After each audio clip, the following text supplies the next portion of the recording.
எல்லாருக்கும் வணக்கம்.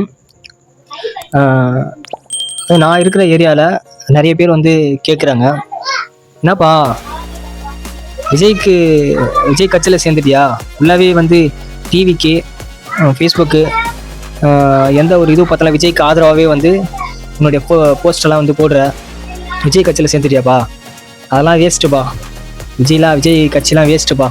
அவருக்கெல்லாம் எதுக்குப்பா சப்போர்ட் பண்ணிவிட்டு வீடியோஸ்லாம் போடுறீங்க ஃபேஸ்புக்கில்? அவருக்கு ஆதரவாக எதுக்குப்பா செயல்பட்டுறீங்க அப்படின்னு நிறைய பேர் கேட்குறாங்க. அவங்களுக்கு வந்து நான் பணிவாக வந்து என்ன பதில் சொல்கிறேன்னா, நான் வந்து 2017 அரசியலில் வந்து நான் பயணிக்கிறேன். நமக்கு வந்து எனக்கும் அரசியலுக்கும் வந்து எந்த ஒரு சம்மந்தமும் இல்லை. எங்கள் அண்ணன் தான் வந்து முத வந்து என்னை கூப்பிட்டுட்டு போகிறாரு அரசியலுக்குள்ளே. வாடா ஒரு மீட்டிங் போகலாம் அப்படின்ட்டு எங்கள் அண்ணன் கூட்டிகிட்டு போகிறாரு. எங்கன்னா ஆர்கே நகர் தேர்தல். டிடிவி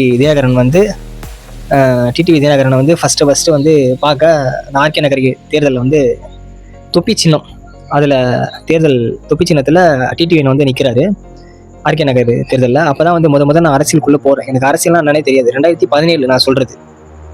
அப்போ தான் வந்து எனக்கு அரசியலுக்குள்ளே நான் போகிறேன். போகும்போது பார்த்தீங்கன்னா கிட்டத்தட்ட 2017, 18, 19, 20, 21, 22 ஒரு 6-7 வருஷமாக வந்து பார்த்தீங்கன்னா அமமுகவில் தான் வந்து பயணிச்சுட்டு இருந்தேன். டிடிவி அண்ணனா எனக்கு ரொம்ப பிடிக்கும். ஒரு நல்ல தலைவராக அவர் இப்போவும் நான் வந்து மதிக்கிறேன். எனக்கு இப்போவும் டிடிவி தினகரன் அண்ணனா வந்து ரொம்ப பிடிக்கும். அதுக்கப்புறம் பார்த்தீங்கன்னா அண்ணன் வந்து பயங்கரமாக கடுமையாக வந்து பார்த்தீங்கன்னா பயங்கரமான ஒரு அரசியல் பண்ணாங்க. சாதாரணமாலாம் டிடிவி அண்ணனை வந்து சொல்ல முடியாது. டிடிவி அண்ணனை பற்றி தெரியணும்னா அரசியல் தெரிஞ்சவங்களுக்கு தெரியும் டிடிவி அண்ணனா யார் அப்படின்ட்டு. பயணிச்சுட்டு இருந்தேன். அதுக்கப்புறமா சில குடும்ப சூழ்நிலை காரணமாக நான் அரசியல்லேருந்து சுத்தமாகவே வந்து விலகிட்டேன். அரசியலுக்கு எந்த ஒரு சம்மந்தமும் இல்லாமல் நான் முழுக்க அரசியல் செய்தி மட்டும்தான் பார்ப்பேன். இனி வந்து பார்த்தீங்கன்னா நான் வந்து தளபதி விஜய் அவர்களுக்கு வந்து ஆதரவாளராக விஜய்க்கு சப்போர்ட் பண்ணி விஜய் பக்கம் இருக்கிற நியாயத்தை, விஜய்க்கு வந்து தளபதி விஜய் அவர்களுக்கு வந்து எதிராக சில பேர் பேசுகிறாங்கன்னா அது வந்து நீங்கள் வந்து சொல்கிறது தப்பு, அதை வந்து நியாயப்படுத்தி இன்றைக்கி நான் பேசுகிறேன். ஏன் வந்து தளபதி விஜய் அவர்களுக்கு வந்து ஆதரவாக இருக்குன்னா, என்னை பொறுத்த வரைக்கும் ஒரு நல்ல தலைவர். உண்மையாகவே சொல்லப்போனால் தளபதி விஜய் வந்து ஒரு நல்ல தலைவர். தமிழ்நாட்டு மக்கள் வந்து தவற விடக்கூடாது. ஏன்னா